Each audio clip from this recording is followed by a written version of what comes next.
question. Quand vous étiez dans les geôles du pays, vous avez eu une délégation diplomatique française, pas aucune assistance consulaire française. Aucune assistance consulaire. Vous voulez que le crime soit signé, je vous l'offre. Ça, c'est une supputation que vous avez.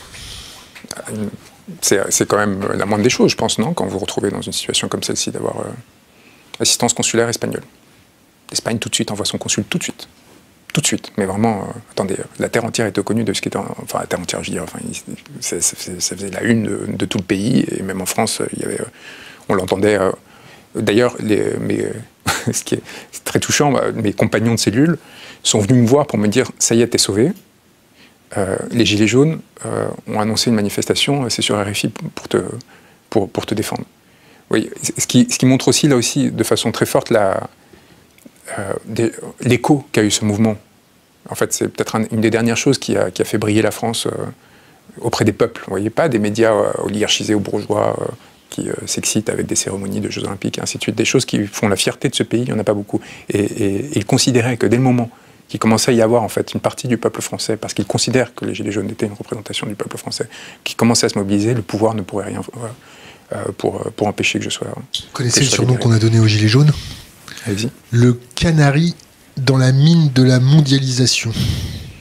Les gens n'ont pas compris que c'était le premier mouvement écologique de masse populaire. C'est des gens en fait qui ont refusé que le poids économique de la transition énergétique à laquelle qu'on nous impose en fait, soit supporté par le peuple. Ça naît de la taxe carburant, vous vous souvenez?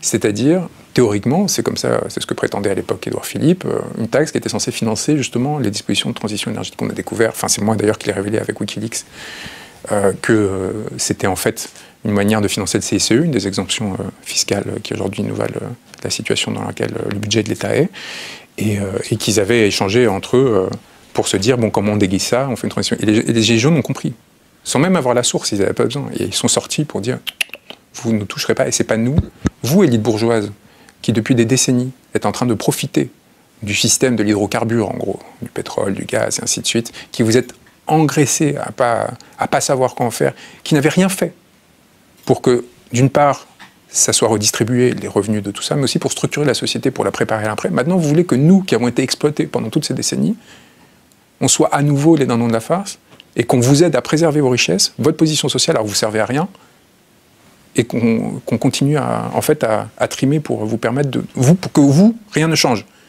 Vous continuez à partir en vacances où vous voulez, ainsi de suite. Nous, par contre, il faut qu'on voit nos conditions de vie un peu plus dégradées. Les gens n'ont pas compris à quel point ça a été un moment de prise de conscience et de résistance politique, mais encore une fois, écologique, et une conscientisation extraordinaire. Moi, je pense que c'est mon plus grand honneur, c'est d'avoir été du côté de ce peuple pendant cette période, pour toute une série de raisons, notamment par amour, et qui m'ont permis en fait de me porter à leur côté, de les défendre, des personnes comme Christophe Détinger, comme Maxime Nicole, comme Régis Portalès Intense, c'est-à-dire des personnes qui ont pris le risque, sinon de leur vie, au moins de leur intégrité physique, parce qu'on s'en rappelle, amputation liée à des éborgnements, à des grenades désencerclantes qui explosaient dans la main ou dans le pied, ainsi de suite. On a 25 Français qui ont perdu des membres. C'est presque un spectacle pasolinien, vous voyez, de sadisme, d'exercice, de démonstration de sadisme pur de la part du pouvoir qui ampute des membres des citoyens pour...